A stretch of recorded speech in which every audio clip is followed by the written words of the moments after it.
Welcome, Dr. Leffler. Sorry to keep you waiting. Sorry to keep everybody else waiting. We are ready to dive in now. We have a lot to talk about. Welcome back, first of all, Dr. Leffler. Great to have you with us on the briefing, as always.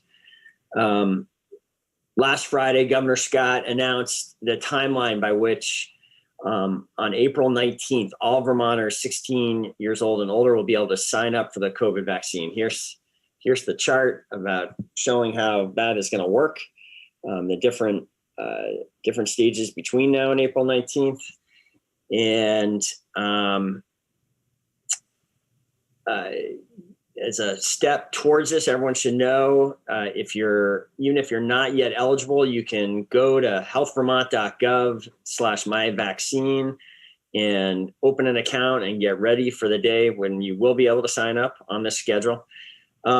Dr. Leffler, it seems like really good news. What was your reaction when you heard this last week? I mean, once again, I'm just so impressed with the development of these vaccines so quickly, how well they work, their efficacy, and how many Vermonters are choosing to sign up and get vaccinated. So once again, it was about just a little over a year ago, we were having our first meetings. The World Health Organization said we were in a pandemic, and within 14 months of that, we could have everyone in Vermont who chooses to be vaccinated. It's truly incredible. So great. And we've talked about that numerous times before. I want to kind of hold that as the sort of overarching good news that is happening. And I think that is the most important thing happening right now with the pandemic, and that holds such promise for our return to normalcy in the foreseeable future. I'll just say my parents are over 75. They came to Burlington last weekend for the first time in over a year. They were in the house. We hugged for the first time in a long time. I mean, it really is life-changing as soon as the vaccinations happen and they take hold. At the same time, the pandemic continues. We're in this period now where we can, I think, really, with some predictability, see the end coming. And at the same time, the virus is here and still is a risk for a lot of people. And we are, in fact, and I think Olivia has a slide here, actually seeing a significant rise in infections.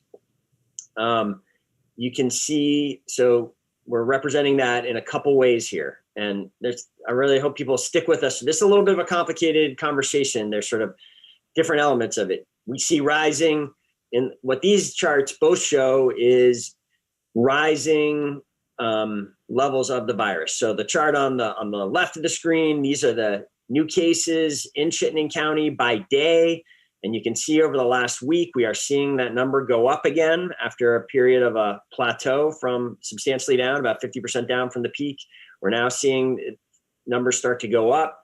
The graph on the right, the image on the right, is about our Burlington wastewater testing, which is not an exact science, but you can, when you see a rise in the amount of viral RNA in the system, that's an indication of likely indication, a kind of a leading indicator of further rises in infections. And so we may even see those numbers that you're seeing on the left that continue for some time and maybe even go higher. The next charts, though, are sort of a good news piece of this and really quite interesting, I think. And this is something that our COVID-19 analytics team has really dug into and created these charts. What you see here is that the experience going on right now, it really is very different in different age groups. Basically, as I read these graphs, and I'm going to go to you in a second, Dr. Leffler, to see if you're seeing it differently. What this shows is we are seeing a big spike right now in infections in the ages 20 to 29 category. And this is all based on Department of Health data that our COVID-19 team has analyzed. So you can see in that green graph there, the upper right of the 9 age banded graphs there, we've seen a big spike in the number of infections there. All the other groups are pretty flat or even down from their peaks. And then similarly, we are not seeing, at least not yet, any kind of alarming increase in the number of hospitalizations, even as we are seeing this spike again. Now, to some degree, hospitalizations are a little bit of a lagging indicator. Maybe we're not out of the woods, but another possibility here is that really this is the start to the vaccines having their inoculation impact. You're not seeing numbers go up in the groups 70 in the age of 70 and up that have largely been vaccinated already. And so you can have an increase in the total number of infections without a similar increase in these really negative impacts. So I kind of want to get all that out there and now turn it over to you, Dr. Leffler. What's your reaction to this? Would you find these numbers interesting? So Moreau, you'd make a good epidemiologist. I think you're actually interpreting it correctly. I think the most impressive thing on these charts is if you look at the vaccinated population. So if you look at people ages above 70, rates have remained really close to zero. So we know that 85% of Vermonters over the age of 75 have been vaccinated or will soon be completely vaccinated. We're moving that down to lower ages right now. And it shows that those groups have remained protected as a new surge of the virus happens. I really think about it right now in that we're in a battle or a race with the virus. The virus has some new variants. The variants are a little more contagious. They are circulating in Vermont right now. But we know the vaccine does provide good protection against them. It really does help. So our job is to get all Vermonters who are able to be vaccinated as quickly as possible. And every single Vermonter who becomes vaccinated reduces the risk of other people getting sick and reduces the risk for the vaccine to mutate further or spread the mutations further. In terms of your other graph, we've known since the beginning of this pandemic that older Vermonters were at much higher risk for bad outcomes, much higher risk of being hospitalized in our ICU or dying. And so I think that the data shows now that we have gotten them vaccinated, they are safer, and so we aren't seeing similar increases in the hospitalizations. I would be surprised if the hospitalizations go way up. But I do want people to know, though, and this is really important, when you get vaccinated for two people. Yourself, you do protect yourself from getting COVID, but you're protecting someone who couldn't be vaccinated. There are Vermonters who cannot be vaccinated, even though they would love to be. They might have cancer. They might have immunosuppression. They might have some other reason. They might be allergic to vaccines and can't be vaccinated. You also are protecting that person. It might be your grandmother, your grandfather, your uncle or aunt, your elderly neighbor. So you're not only helping yourself and keeping yourself from getting sick, you're helping some Vermonter who really needs you to be vaccinated to keep them safe. So it's not the time to let down right now. You've got to keep pushing. But I think this data shows we are seeing a surge in virus in populations that aren't vaccinated yet. I will remind you that we do know that masking, social distancing, washing your hands, being smart about situation you put yourself in is still very good defense against the virus. And we can't let down our guard on those things at this time. All right, great. So I'm going to kind of just, I think, restate a little bit what you just said and try to help Burlingtonians, Chittenden County residents kind of understand the kind of accumulation of everything we're talking about here. The bottom line, as I see it, is this: we are the end of this pandemic is now within reach. Knowing that basically every adult who wants to be vaccinated is going to be fully vaccinated over the next 3 months is huge good news. It really means this talk from the governor and the president of some level, a significant level of normalcy by the 4th of July, that is within our reach. At the same time, right now, we are once again in a period where people who have not gotten these vaccines yet, and there are a lot of us, are at a high risk of infection in unprotected settings. Like this, the virus is circulating at relatively high levels compared to what we've seen over much of this pandemic. We are too close to the end of this to have more tragedies. And every time, there is although we're getting to the place where most of our really vulnerable folks are vaccinated, that is not entirely the case. And there is still some risk even for individuals who are not in these high risk categories. So to restate what you just said, the recommendations for staying safe during these critical remaining weeks are, first and foremost, get vaccinated as soon as you can. Avoid groups and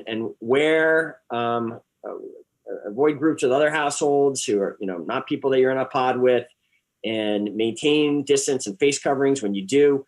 Masking continues to be an extremely important strategy.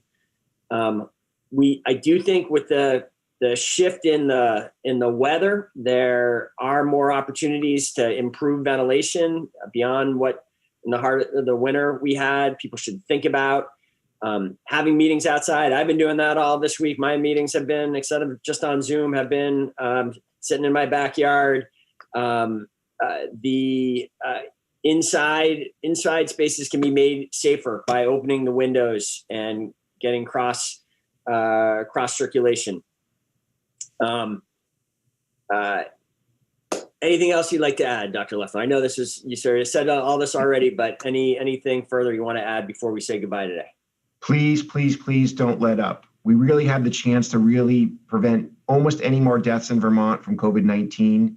We're so close to the end. We're getting people vaccinated at a really good rate in Vermont, and Vermonters are choosing to be vaccinated at a high rate.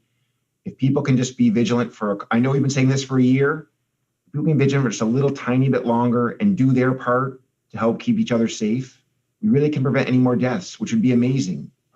So I know it's hard. I know people are tired, but sign up for the vaccine as soon as you can get it. And until you're fully vaccinated, make sure you are really careful about what you do. Please mask, socially distance. And we could be having a really pretty normal 4th of July, which will be amazing, right? I mean, so we have something to look forward to. We have the answer in front of us. We just have to get it. So thank you for everything we've done to this point. And if we can just hang it a little longer, we'll be done with this for most practical purposes. Dr. Leffler, thank you. It's really much appreciated. You carve out time so often to be with us for these briefings. We'll have you back again soon. My pleasure. Thank you, Monroe.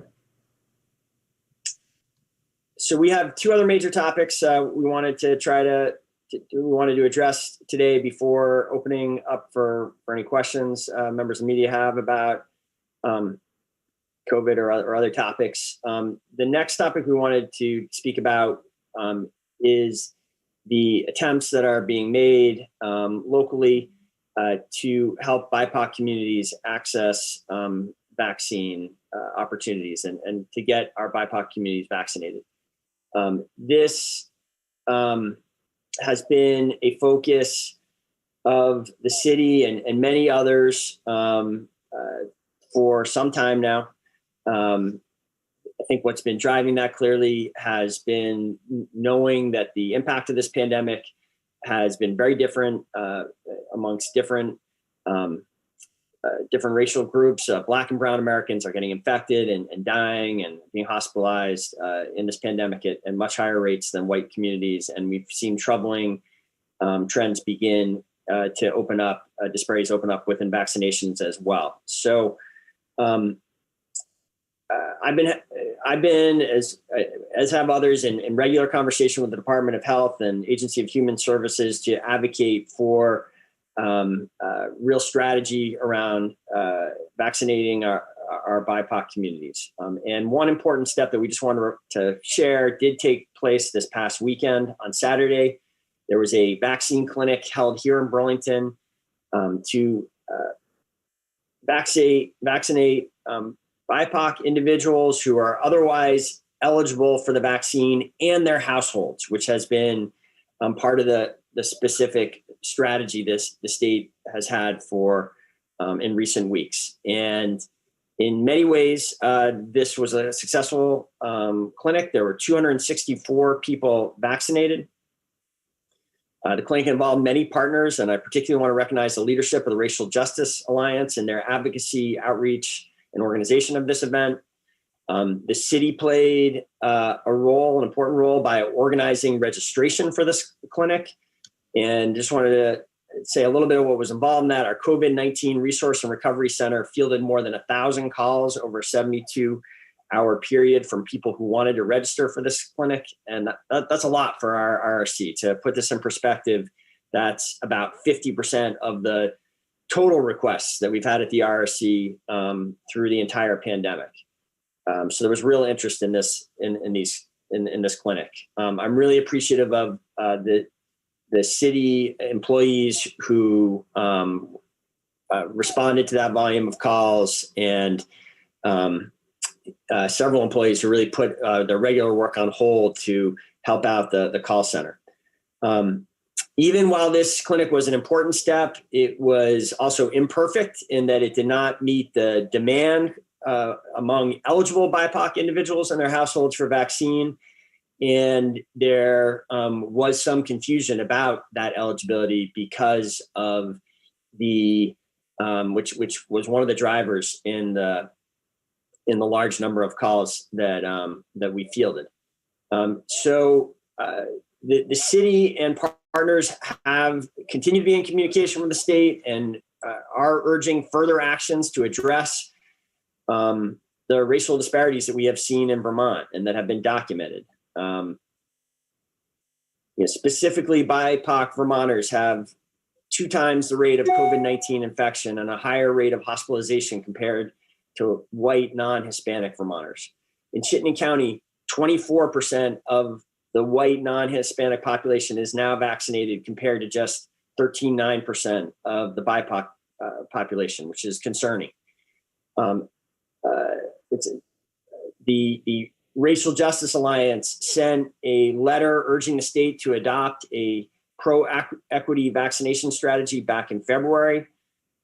Last week, after some discussions that we've talked about before here on the briefing, my office organized a letter signed by 30 organizations and community leaders in Chittenden County that also called on the state to take this pro-equity vaccination approach. And while we're going to continue to stay engaged with the state and urge them to make these systems work as well as possible and continue expanding the systems that they have created thus far in service of a pro-equity vaccination strategy. Finally, final topic today, I want to shift gears to the American Rescue Plan and how the city is attempting to organize itself and take advantage of this remarkable opportunity that this landmark piece of COVID legislation from the federal government presents itself. To summarize kind of where we're at and discussions that took place with the Board of Finance and the City Council on Monday, it is now clear that as a direct allocation from that federal legislation, the City of Burlington will be receiving $27 million over the next year, half in about 2 months and the balance in a year. This has some immediate impacts on city operations. We're ending the hiring freeze that has been in place for basically a year. We're restoring budget lines that had been cut severely and that had constrained city services and some normal city operations. We will be able to have now clearly a full services in the upcoming fiscal year, which starts in July, without a need for seeking new tax increases, even though we do expect that local revenues are likely to remain down, substantially down through the upcoming fiscal year, as well as the one we've been in. We will be able, as a result of this assistance, to continue to mount a vigorous local public health response.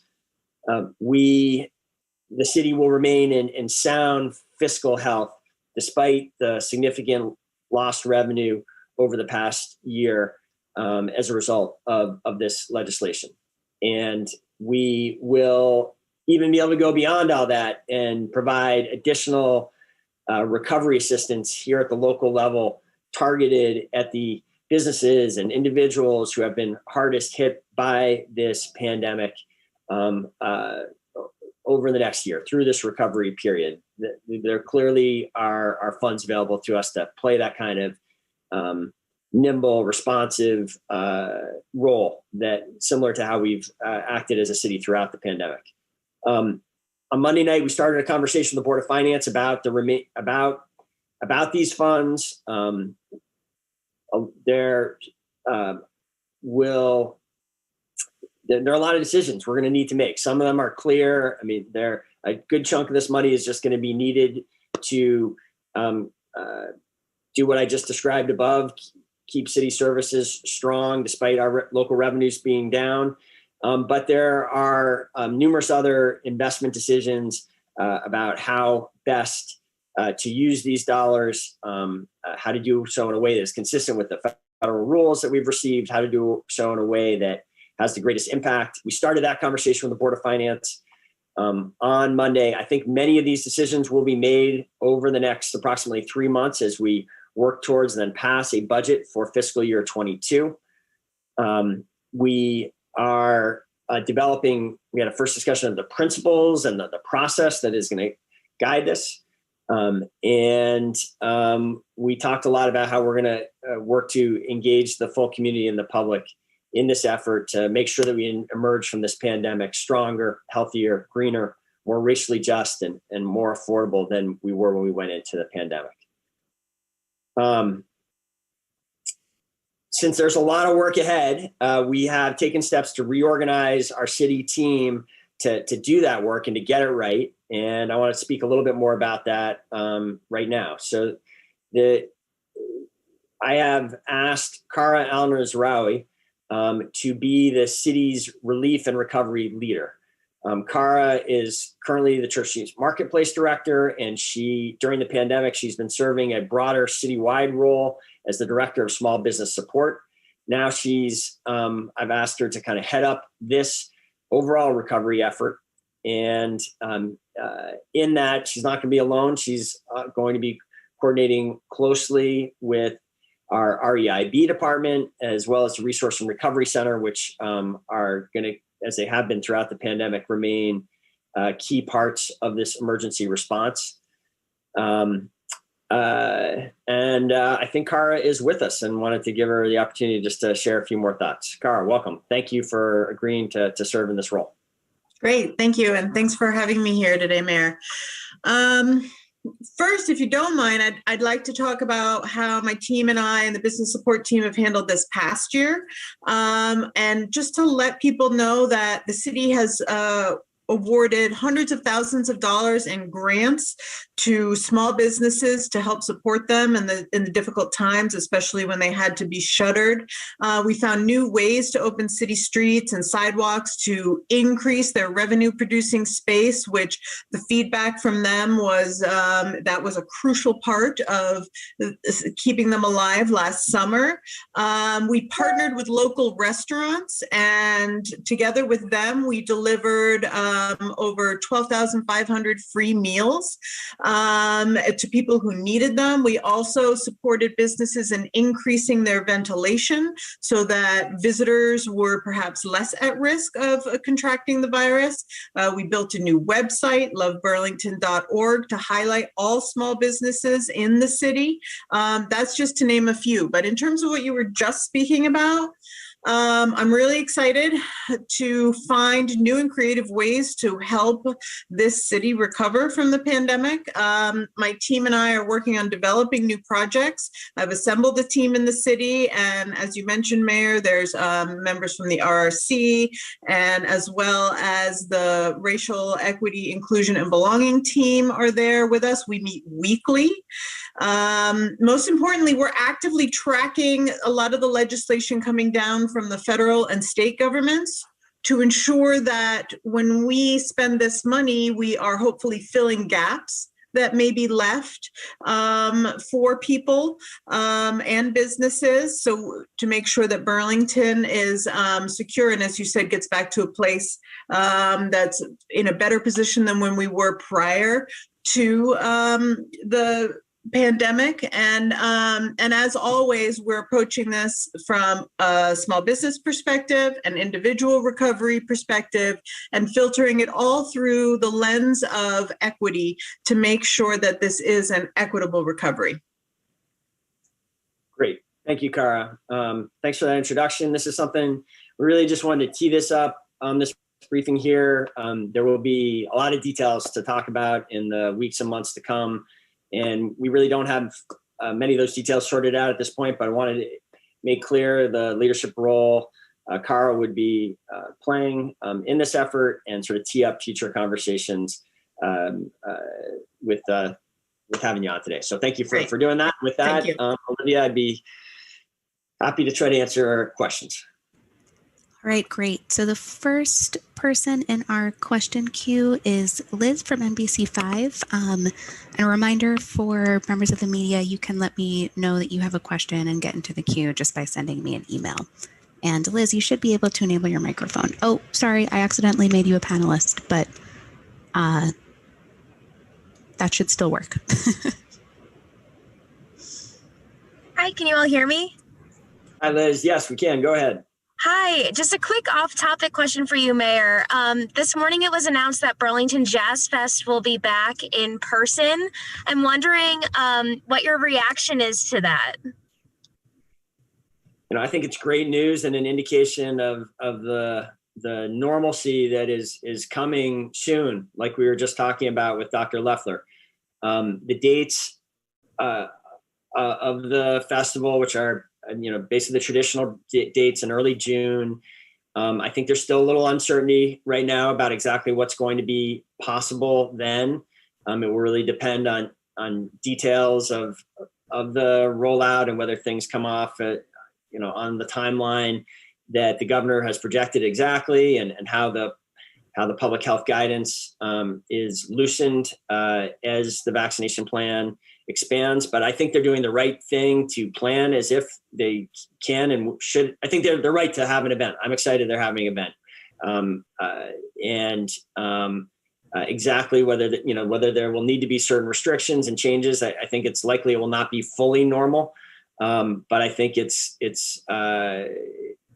I think they're right to. I support them taking this step. I think it's really exciting, and it's an indication that we have an exciting summer and fall season ahead of us, where we will see a very active and vibrant downtown Burlington once again. Thank you so much. Great. Great. And next in the queue is Katya. I guess I'll just say, yeah. Let me just, while I'm on that, it just seems like a good opportunity to mention there are at least two other major events that people should have on their radar screen, and that we'll be talking more about in the weeks to come, and that I think we can say with confidence will be happening this summer, barring a dramatic and unexpected change in the trajectory of the pandemic. We are planning the city's first ever Juneteenth celebration on June 19th, of course, something that the council just took step to appropriate funds for at our request in the leadership of Tasia Green this week. We'll also be having we are planning as if we will be able to have a July 3rd celebration as well. With both those events, we are both hoping there will be a high level of normalcy while also taking steps to have COVID protocols in place if they are necessary. But we are planning on having those events. Great. Next in the queue is Katya from VT Digger. And Katya, you should be able to enable your microphone now. Yeah, hello, can you hear me all right? Yes, hi Katya, welcome. Thank you. So on Monday it was announced, or UVM announced that they had seen sort of a pretty big rise in cases, as well as 4 out of 5 of their test samples had tested positive for the UK variant. I was wondering if either you or Dr. Leffler, if he's still here, could speak to that, and if the city is taking any action as a result of that. Dr. Leffler has left us, so I'll take a shot at it, Katya. I think the numbers that we looked at the top of the briefing are consistent with that UVM news. We are seeing an increase in the variants, particularly in that East plant, which serves UVM. So I think that, that's sort of consistent with the announced point that a significant number of the new positives are individuals who have the UK variant. We also saw in that age banded analysis the only group where you're seeing a significant rise is in the 20 to 29 year olds. The 93 cases is a lot of cases, and it's certainly a lot relative to where UVM has been at earlier times during this pandemic.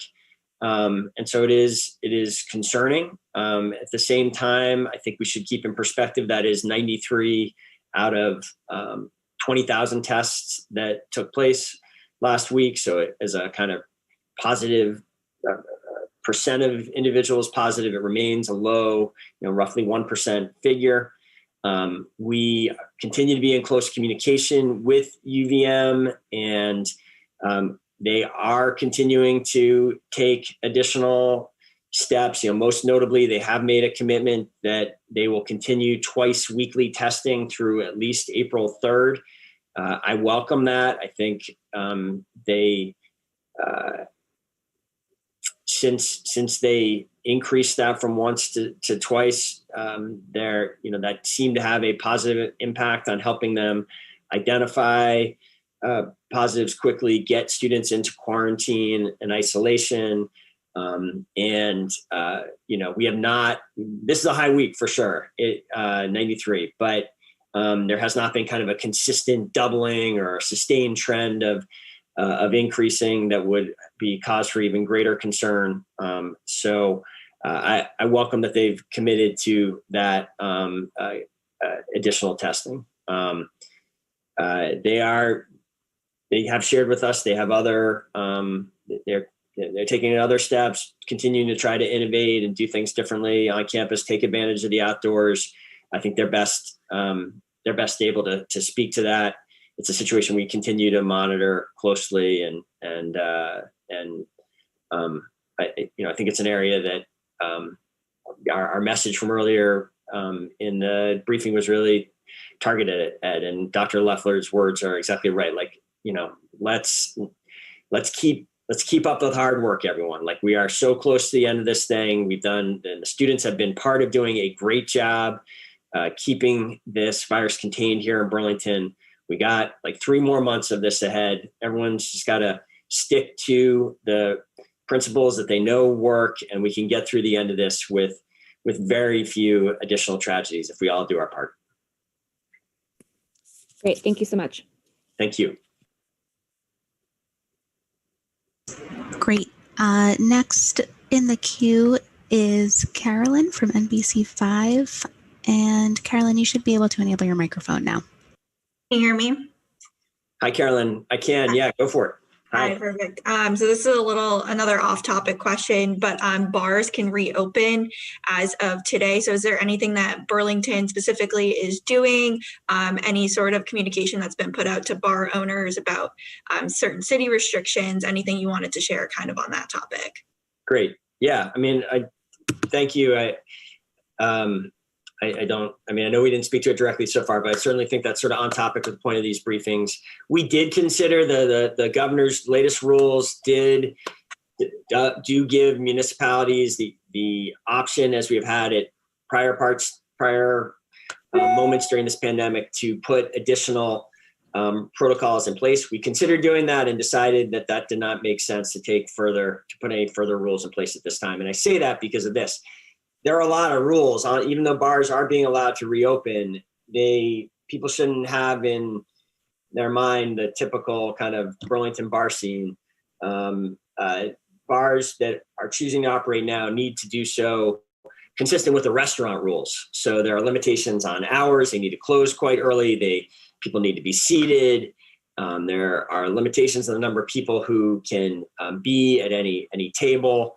There are a lot of protections in place, and everything we understand from the Department of Health is these rules, which have been in place for a long time now in restaurants have been successful at keeping Vermonters safe. There's been very little transmission in restaurants that the city is aware of from what we've heard from the state. And it seems right to me that I don't see a justification, I guess, is a way to have harsher rules on bars than restaurants on the other side of the street that are currently operating can sell alcohol. So we're watching closely. If something changes and we become aware that either specific institutions or this whole kind of category of businesses is leading to a rise in transmissions, we'll certainly be poised and consider taking further local action. But at this point, we are following the governor and the health commissioner's rules. Thank you so much. Great, thank you. Next question is from Paige from the Vermont Cynic. Paige, you should be able to enable your microphone now. Hello, good afternoon, and thank you, Olivia.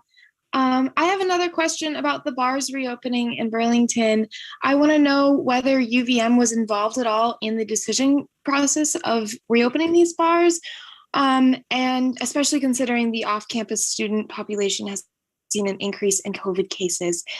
If those conversations did exist, what did they entail? Hi, Paige. Thank you for calling in.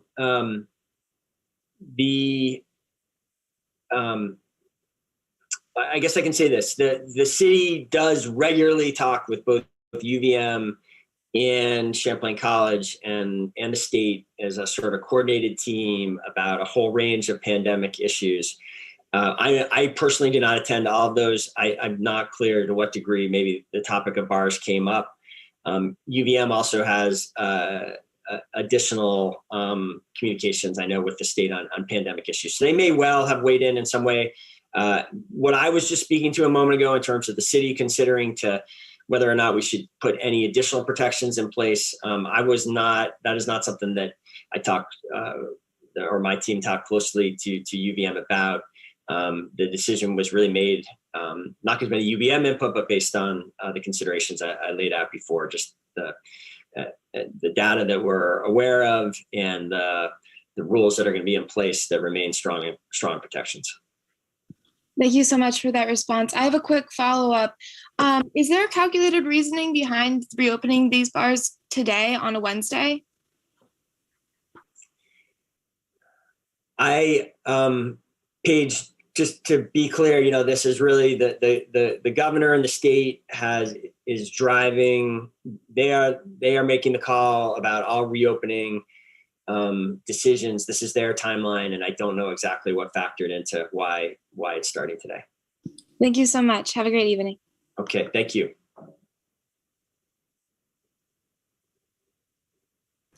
We do have one more in the queue. 1 second. I am just pulling this up. So this question is from Maliha from the Free Press, and she asked if I could read it for her. So her question is, could the mayor expand on why/what prompted the confusion among BIPOC Vermonters seeking to get vaccinated last weekend? I will try to add some to that. Fair question. So the state is trying to take a posture here that is, I believe Dr. Levine mentioned to me, I think that this is a unique Vermont strategy. And this is my understanding. The strategy is this: basically, if you are a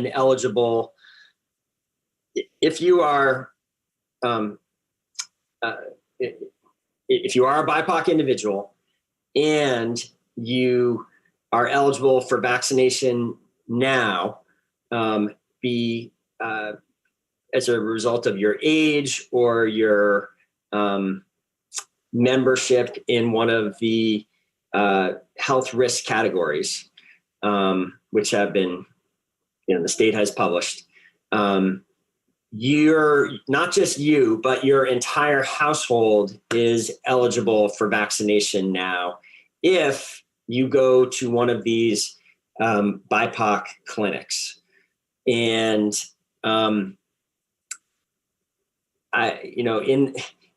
that I think is about as short and succinct a way as to explain the policy. And I think the potential for confusion and is sort of, I think in that explanation, I think it's clear how there could be, there's some complexity to it, and that creates the possibility of confusion. So I think that was part of it. There was some language on a state website at one point that has been corrected that added to some confusion over eligibility. And then I think a third factor is the strong desire that I think is shared, across Vermont, the state and the country, of people wanting to get, really being eager to be vaccinated as soon as possible. I think those three things combined to lead to some confusion and a significant number of calls from people who are not yet eligible. Olivia, I know you've been involved in some of those conversations as well. Do you want to add anything? I know you don't always contribute to these, but is there anything that from these conversations you want to add, since we don't have Brian here with us today? I don't think so. But Maliha, I'd also be glad I could connect you and Brian Lowe, who's the city's COVID response leader. And I do see Brian on now. Maliha's not actually on the Zoom, so I don't know that she can ask follow-up questions. But Maliha, I'd be glad to connect to you and Brian if it would be helpful to talk through this further after the briefing. And I think that is all the questions that we have for today. Great. Okay. Good. All right. Well, thank you. That was it's good to be with all of you, and we'll be back again soon. And thank you, Olivia, for your help. Thank you, Cara, and Dr. Leffler, of course, for helping us get all this information out today. And we'll see you again soon. Stay safe, everyone. Take care.